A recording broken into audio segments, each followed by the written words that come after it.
हिस्सा में जिस तरह तूने हमारी मदद, हिफाजत और रहनुमाई की गीत गाने में, और कुदूस खुदावंद जितने भी बेटे बेटियों ने तेरे हजूर अपने लबों को खोला, इस कुर्बानी को तू कबूल फरमा, उन्हें और उनके घरानों को बहुत सारी बरकत से माला माल कर, ताकि वो इसी तरह तेरे जलाल के लिए अपने आप को इस्तेमाल करते रहें। क्योंकि कुदूस खुदावंद हम ये जानते हैं कि तेरी हमद, तेरी तारीफ करना हम पर लाजिम है, और इसी प्रोसेस के जरिए से हम आसमान के दरीचों को खोलते हैं कुदूस खुदावंद, और तुझसे मुलाकात करते हैं कुदूस खुदावंद।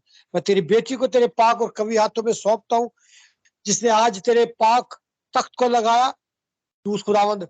तो अपनी बेटी को इसी तरह संभाले रख, अपने जलाल के लिए इस्तेमाल कर। जब जब वो तेरे नाम के लिए अपने आप को पेश करती है, तो कुदूस खुदावंद तू उसे इसी तरह अपने जलाल के लिए इस्तेमाल कर, अपना कलाम बता कर कुदूस खुदावंद, ताकि वो इसी तरह तेरे कलाम की रोशनी में आगे बढ़ती जाए और तेरे लिए रूह जीते रहने का सबब बने कुदूस खुदावंद। इसी तरह मिन्नत करता हूँ कुदूस खुदावंद, हम जो जितने तेरे हजूर सरनगू है, एक एक को बरकत से नवाज और तैयार कर कुदूस खुदावंद, जबकि हम तेरी पाक आवाज सुनने को है कुदूस खुदावंद। हमारे जहनों और दिलों की जमीन को जरखेज बना, ताकि जो कलाम का बीज बोए कुदूस खुदावंद, वो हमारी जरूरत के मुताबिक हो और बहुत सारा फल लाए, और हम तुझ में बढ़ते जाए। मैं तेरे बेटे मोहतरम जनाब पास्टर अशरफ को तेरे पाक और कवि हाथों में देता हूँ। तूने सर से लेके पांव तक मसकर अपना कलाम अता कर कुदूस खुदावंद, ताकि जो कुछ वो बोले तेरी मर्जी और तेरी हदायत के मुताबिक हो, और कलीसिया के लिए बरकत का बायस हो कुदूस खुदावंद। जबकि आज तू जानता है कि तू अपने लोगों को कौन सी रूहानी गिजा देना चाहता है, और तेरा पाक दस्तरखान हमारे दरमियान मौजूद है, और तूने अपने बंदा को मुकर्रर किया ताकि वो हमारी रूहानी गिजा हम में तकसीम करे, ताकि हम रूहानी तौर पर तकवीत पाए, कुवत पाए, और अबलीस का मुकाबला करने के काबिल हो कुदूस खुदावंद। तेरा शुक्र, तेरी तमजीद हो कुदूस खुदावंद। एक एक के साथ वो नाबना बरकत से माला माल कर तेरे कुदूस नाम से मांगते और पाते हैं। आमीन आमीन। आमीन। खुदावन का शुक्र हो, खुदावन का नाम मुबारक हो। अब मैं इज्जत और एहतराम के साथ पास्टर अशरफ याकूब को वेलकम करती हूँ कि आप आएँ और अपनी इस खूबसूरत खिदमत को खुदावन की रहनुमाई में रहकर सर अंजाम दीजिए। Welcome pastor Ashraf Yakub. Thank you बेटा, गॉड ब्लेस यू। आप सबका भी शुक्रिया। और सबसे पहले तो मैं माजरत चाहता हूँ कि पिछले हफ्ते मैं यहाँ पर नहीं था। इवेंजलिस्टिक मीटिंग के सिलसिले में मुझे दूसरे शहर में जाना था, और दूसरी बात यह कि इंटरनेट का प्रॉब्लम इतना ज़्यादा हो गया कि हम नहीं कर सके इस मीटिंग को। यकीन है कि खुदावंद हमारी रहनुमाई करता है, और फिर उसने हमें बहुत से मौजूदात से नवाजा। वहाँ पर मीटिंग्स में खुदा एक जगह नहीं तो दूसरी जगह ज़रूर इस्तेमाल करता है। तो आए हम खुदावंद के कलाम को खोलते हैं, और आज का हवाला है मकाशवा 2 बाब और उसकी 8 से 11 आयत। आइए हम इससे पहले इस हवाले पर गौर करें। थोड़ा सा हम सीखते हैं कि हमने पिछले 2-3 क्लासेस में या 2-3 मीटिंग्स में क्या सीखा था। हमने ये सीखा था कि मकाशवा की किताब का पढ़ा जाना जरूरी है। इतना ज़रूरी है कि आखिरी वक्त में हम इस कलाम को पढ़ें, क्योंकि अगर हम आखिरी वक्त में इस कलाम को नहीं पढ़ते तो हम कलाम की बहुत सी सच्चाइयों से दूर हो जाते हैं। तो इसलिए आखिरी वक्त में इस कलाम का पढ़ा जाना और इसका समझना हमारे लिए इंतहाई ज़रूरी है। फिर हमने देखा कि इफिसस की कलीसिया को जो पैगाम दिया गया वो किस तरह खुदा से आस्ता आस्ता दूर होती गई, और फिर खुदा को उससे शिकायत थी कि तूने पहली सी मोहब्बत छोड़ दिया। आज हम स्मरना की कलीसिया के बारे जानने की कोशिश करेंगे। स्मरना की कलीसिया एक वाहिद कलीसिया है। इसकी जगह आज एक शहर कायम है, बाकी 7 कलीसियां जो है ना वो आपको खंडरात नजर आते हैं। इसके भी आपको खंडरात नजर आते हैं, लेकिन उसके साथ एक शहर आबाद है, तुर्की का शहर अजमीर। ये आज भी कलीसिया कायम है। 8वीं आयत में लिखा है, और स्मरना की कलीसिया के फरिश्ता को ये लिख कि जो अव्वल व आखिर है और जो मर गया था और जिंदा हुआ, वो ये फरमाता है। आपको पता है कि इस कलीसिया को, खुदा को ये लिखने की जरूरत क्यों पेश आई? खुदा का जो तारफ यहाँ पर किया गया है, तारफी अल्फाज हैं, वो आपको हर कलीसिया के तारफी अल्फाज मिलते हैं, लेकिन इसके जो तारफी अल्फाज हैं वो उसकी जरूरत के मुताबिक है। और इसी तरह हर कलीसिया की जरूरत के मुताबिक खुदा ने अपने तारफी अल्फाज बयान किए हैं। खुदा में यीशु मसीह यहाँ तारफ करवा रहा है, और उसकी वजह क्या है कि वो कहता है कि अव्वल आखिर जो मर गया था और जिंदा हूं, वो ये फरमाता है। क्योंकि इस कलीसिया पर जो आजार सानी आई, किसी और कलीसिया पर नहीं आई। इतनी आजार सानी, लोगों को जिंदा जला दिया गया, लोगों को दरिंदों के सामने डाला गया, लेकिन इस कलीसिया ने अपने ईमान को तर्क नहीं किया। तो ये कलीसिया अपने ईमान पर कायम रही और आखिरी दम तक ये कलीसिया अपने ईमान पर कायम थी। इस कलीसिया की अगर तारीख के हिसाब से अंदाजा लगाया जाए तो ये 100 सदी से लेके 313 तक ये कलीसिया का दौरानिया पाया जाता है। हम देखते हैं यहाँ पर वो कहता है कि अव्वल और आखिर मर गया था, जिंदा हुआ, क्योंकि कलीसिया पर आजारसानी थी, उसे मुसीबतों से गुजरना पड़ रहा था। इसलिए खुदावंद यीशु मसीह ने अपना ये तारुफ करवाया कि मैं मर गया था, जिंदा हूं। लिहाजा जो लोग खुदा की राह में इस वक्त अपनी जिंदगियों का नजराना पेश कर रहे हैं, वो भी जिंदा किए जाएंगे। इसलिए कहता है मर गया था, जिंदा हूं। और जो मुसीबत कि मैं उनके साथ हूंगा। फिर वो कहता है कि मैं तेरी मुसीबत और गरीबी को जानता हूं, मगर तू दौलतमंद है। तेरी मुसीबत क्या थी स्मरना की कलीसिया को? स्मरना की कलीसिया पर बहुत सी मुसीबतें थी, एक नहीं थी, लेकिन वो गरीब भी थी। गरीब इसलिए कि यहाँ के स्मरना के लोग जो हैं कि ज्यादा पढ़े लिखे नहीं थे। ज्यादा पढ़े लिखे ना होने की वजह से ये गुर्बत की जिंदगी बसर कर रहे थे, और जब गुर्बत थी तो इसलिए ये कलीसिया भी गरीब थी। और लिखा है, लेकिन खुदा क्या कहता है? मगर तू दौलतमंद है। आपको पता है लदीकिया की कलीसिया के लिए पैगाम क्या है? लदीकिया की कलीसिया के लिए पैगाम ये था कि तू क्या है? तू अपने आप को दौलतमंद समझती है। 17वीं आयत, 3 बाब की 17वीं आयत लिखा है, और चूंकि तू कहता है कि मैं और मालदार बन गया हूं और किसी चीज का मोहताज नहीं, और ये नहीं जानता कि तू कमबख्त और खुआर और गरीब और अंधा और नंगा है। यानी कि कलीसिया, यहाँ पर लदीकिया की कलीसिया अपनी असल हालत को नहीं जानती थी। जहां पर खुदावंद कहता है कि तू तू अमीर है, तू अपने आप को गरीब समझती है, लेकिन ईमान में तू बहुत अमीर है, ईमान में मजबूत है। तो लदीकिया की कलीसिया अपने आप को अमीर समझती थी, ये कलीसिया अपने आप को गरीब समझती थी। खुदा इनके बारे कहता है कि तू अमीर है, तेरे पास ईमान की दौलत है। लेकिन लदीकिया की कलीसिया के लिए कुछ और पैगाम था, जो कि हम जब उस वक्त आएंगे तो फिर हम सीखेंगे। फिर कहता है मैं तेरी गरीबी को जानता हूं। जब खुदा मुझसे कहता है ना कि मैं तेरी मुसीबत को और तेरी गरीबी को जानता हूं, तो मुझे कितनी खुशी होती है। क्यों खुशी होती है? क्योंकि खुदा मेरी हकीकी हालत से वाकिफ होता है। खुदा जो कुछ मुझ पर गुजरता है खुदा जानता है।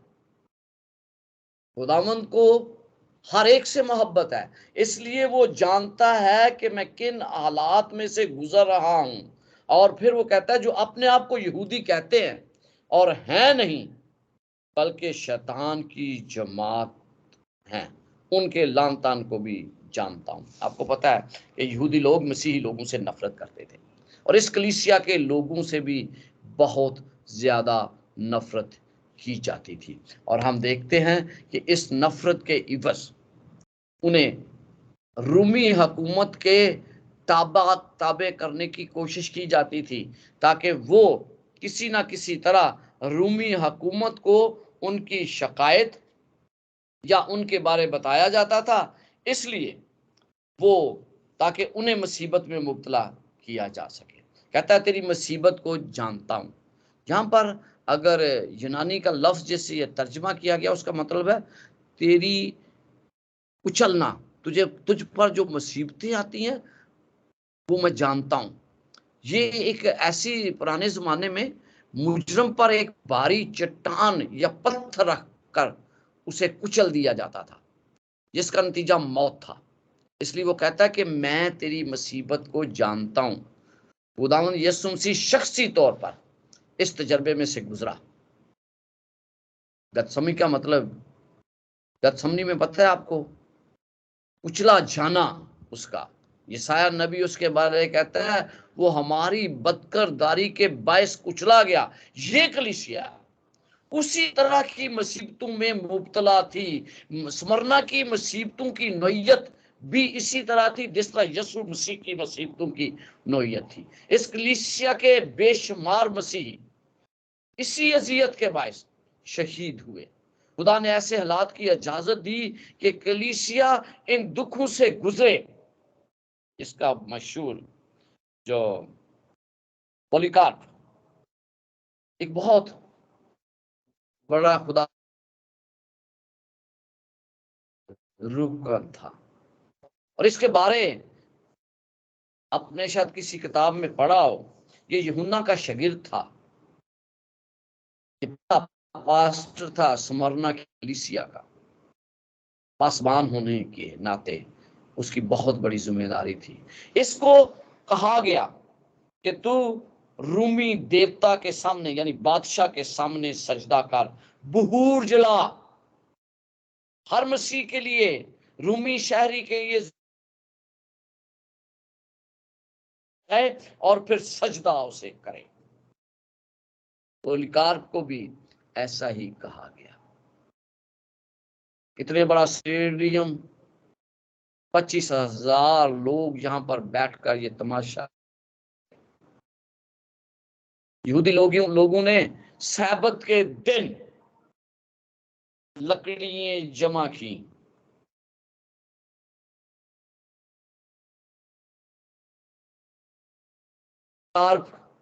से कहा कि अगर तू खुदावंद का इनकार ना करे और बादशाह को सजदा,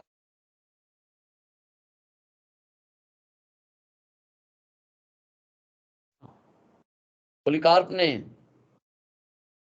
इस पर समझौता नहीं किया। फिर यहूदियों ने कहा नहीं, इसको जलाया जाए। यहूदियों ने सब्त के को उन लकड़ियों के दरमियान खड़ा किया गया। उससे कहा गया अब भी वक्त है कि तू खुदावंद का इनकार कर दे और तुझे छोड़ दिया जाएगा। उसने कहा मैं अपने खुदा का इनकार हरगिज़ नहीं करूंगा। मट्टी का तेल डाला गया और आखिरी मौका उसे फिर दिया गया कि तू खुदावंद का इनकार कर दे। लेकिन उसके अल्फाज क्या थे?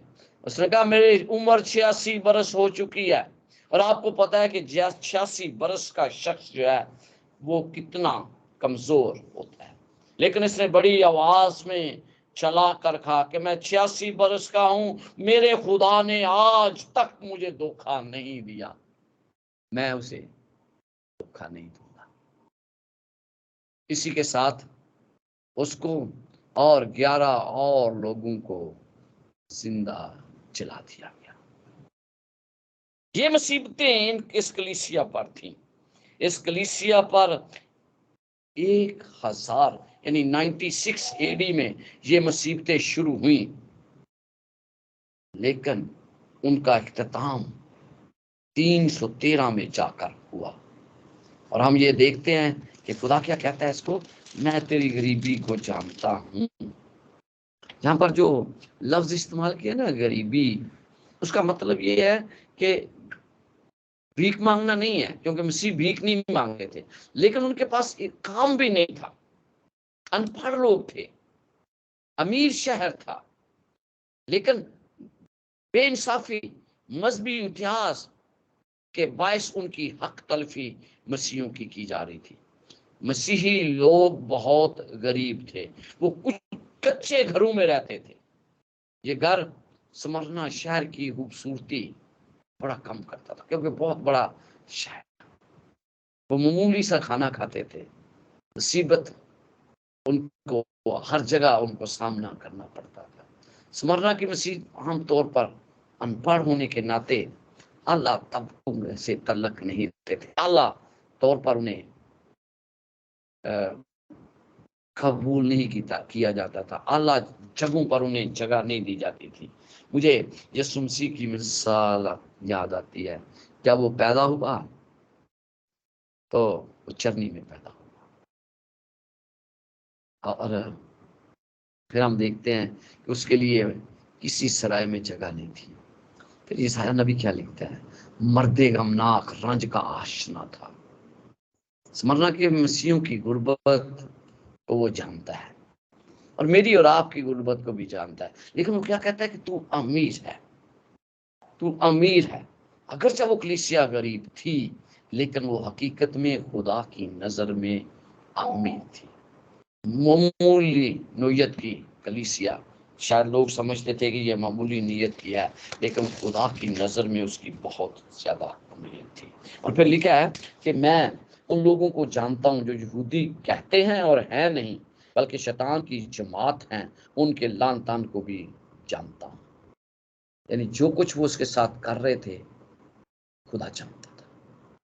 उन पर इल्जाम लगाए जाते थे, उन पर यह कहा जाता है ये कुफ्र बकते हैं, ये खुदा को खुदा के को सजते हैं, लेकिन देवता जो रूमी हुकूमत का है उसको सजदा नहीं करते। और पोलिकार इसी बात का निशाना बना है। इसके अलावा और बहुत से ज्यादा लोग थे जिन्हें आज़ारसानी दी गई। और फिर वो क्या कहता है 10वीं आयत में, जो दुख तुझे सहने होंगे उनसे खौफ ना कर, देख इब्लीस तुम में से बास को कैद में डालने को है, ताकि तुम्हारी आजमाइश हो, और 10 दिन तक मुसीबत उठाओगे, जान देने तक भी वफादार रहे तो मैं तुझे जिंदगी का ताज दूंगा। अगरचा रूमी हुकूमत 96 एडी से लेके 313 एडी तक जुल्म करती थी, तो खुदावंद ने उन्हें बता दिया कि जो दुख तुझे सहने हैं उनसे खौफ ना कर, क्योंकि मैं मर गया था, मैं जिंदा हूं, तू भी जिंदा हो, मैं तुझे भी जिंदा करूंगा। तुझे खौफ खाने की जरूरत नहीं कि तुझे किस तरह जेलों में डालेंगे, तू कहां कहां जाएगा, तू क्या करेगा, लेकिन एक बात याद रखो कि तू, मैं जानता हूं, खौफ ना कर। देख इब्लीस तुम पर मुसीबतें लाने वाला है, और अगर आप आज जायजा लें तो आपको पता चलेगा कि किस तरह मुसीबतें आती हैं, किस तरह मुसीबतें इब्लीस लाता है। तुमको कैद में डालने को है ताकि तुम्हारी आजमाइश हो। और मुसीबतें इतनी ज्यादा इस कलीसिया पर आई, लेकिन इन्होंने अपने ईमान को तर्क नहीं किया। आग में जलाया गया, दरिंदों के सामने लोगों को छोड़ दिया जाता, भूखे दरिंदे उन पर झपटते, और जब वो झपटते तो ये लोग तमाशा देखते थे। स्टेडियम में बैठकर 25,000 लोगों का स्टेडियम खचा खच भरा होता था। और ये तमाम मुसीबतें 10 दिन तक 303 से लेके 313 तक डायक्लिशन ने, जो रूमी शहनशाह था, उसने पिछले तमाम रिकॉर्ड तोड़ दिए और स्मरना की कलीसिया के लोगों को बहुत बड़ी मुसीबत में डाल दिया। जहां पर आप देखते हैं कि बाकी कलीसियों को पता चलता है आपको कि उनको लिए खुदा ने तंबी की, खुदा ने कहा कि तौबा करो, ये गलती है तुम में। तुम अगर जैसे इफसस की कलीसिया को खुदा क्या कहता है कि तूने पहली सी मोहब्बत छोड़ दी है, तौबा करके पहले की तरह काम कर। लेकिन इस कलीसिया के लिए खुदा ने कोई ऐसे अल्फाज इस्तेमाल नहीं किए, तंबी नहीं की। उन्हें ये नहीं कहा कि तुम ये गलत कर रहे हो इसलिए तौबा करो। क्यों? इस कलीसिया ने मुसीबतें पर मुसीबतें उठाई, इतनी ज्यादा मुसीबतें कि खुदा ने कहा जान देने तक भी वफादार रह तो मैं तुझे जिंदगी का ताज दूंगा। आज जब मैं स्मरना की कलीसिया के मुतल्लक पढ़ता हूं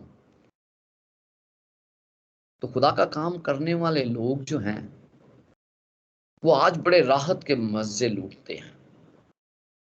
तो देखते हैं कि हर तरफ सुख चैन है, मुसीबतों की कोई निशान, नामो निशान तक नहीं।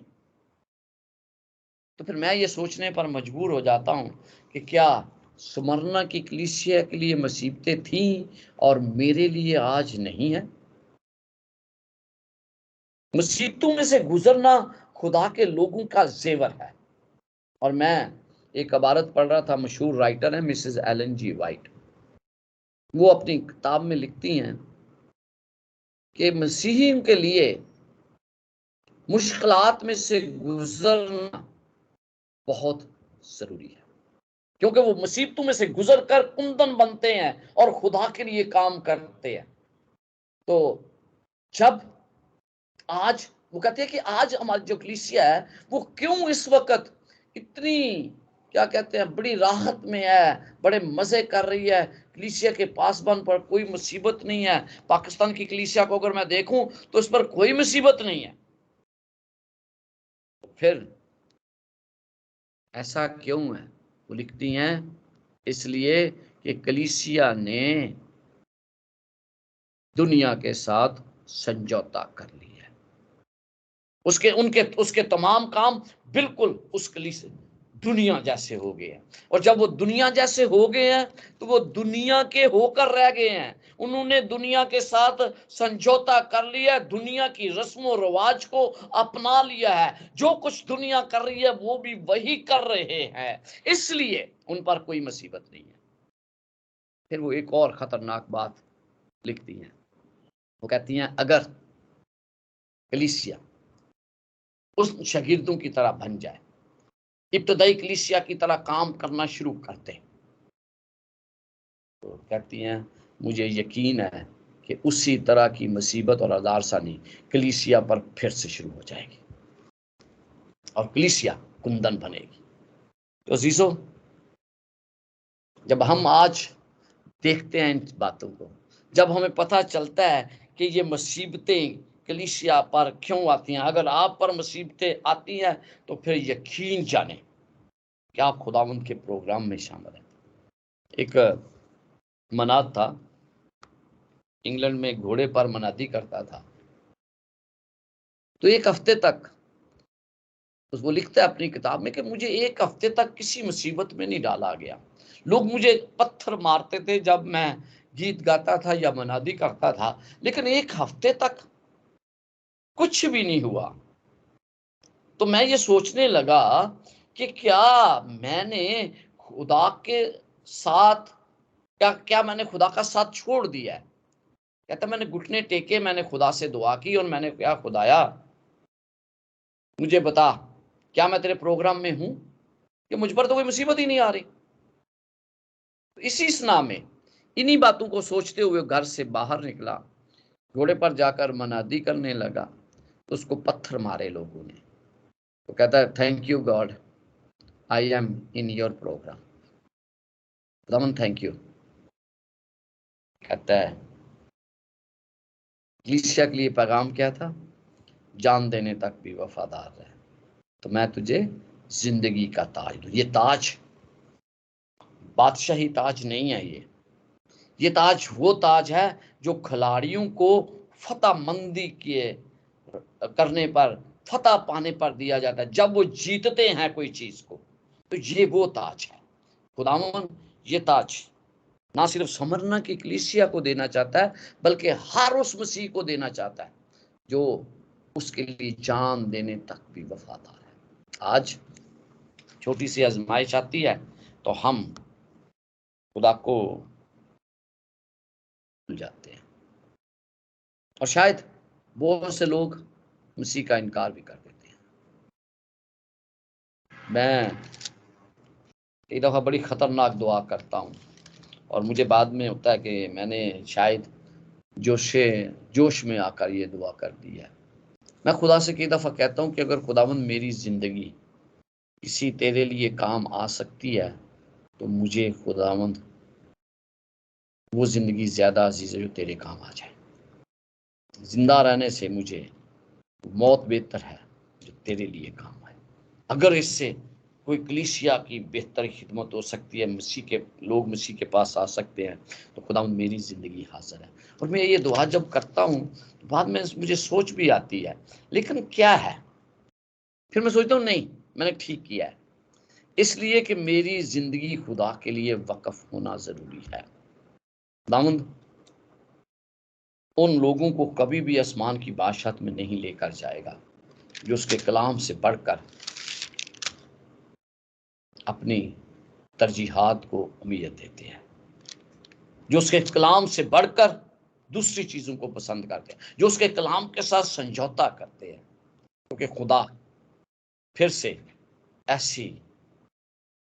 ऐसा गुनाह उस बादशाहत में नहीं चाहता जिस तरह पहले शुरू हुआ था।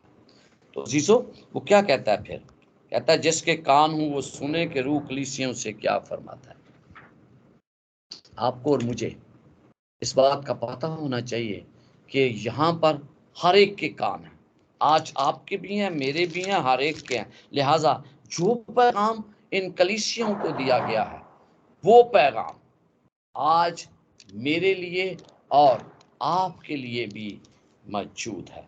कहता है जो गालिब आए उसको दूसरी मौत से नुकसान ना पहुंचेगा। क्या मतलब दूसरी मौत से नुकसान नहीं पहुंचेगा?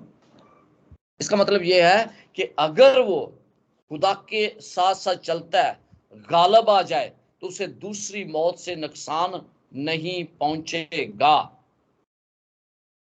दूसरी मौत वो मौत है जो यीशु मसीह उन लोगों को देगा जो उसके हुक्म अदूली करते हैं, जो उसके हुक्म पर अमल नहीं करते। दूसरी मौत उनके लिए है, खुदा के बरगज़ीदों के लिए दूसरी मौत नहीं है। इस मौत को खुदा सोने से तशबीह देता है, नींद से तशबीह देता है। तो इसलिए उन लोगों के लिए दूसरी मौत है। तो यहाँ पर उसने अपनी इस कलीसिया को पैगाम दे दिया कि तुम जो गालिब आए उसे दूसरी मौत का मज़ा नहीं चखना पड़ेगा। मुझे और आपको गालिब बनना है, और गालिब हम उसी तरफ आ सकते हैं जब हम उसके लिए हर दुख, हर मुसीबत उठाने के लिए तैयार हैं। खुदावंद आपके साथ हो और आपको बरकत से नवाजे। आमीन।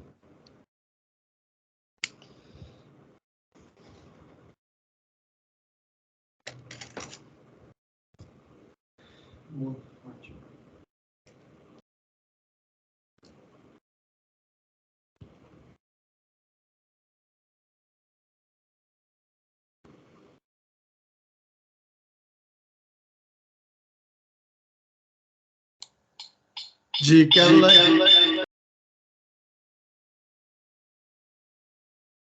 ख्याल है क्यूरिया बेटा का माइक नहीं खुल रहा। सो थैंक यू जी क्यूरिया। यस जी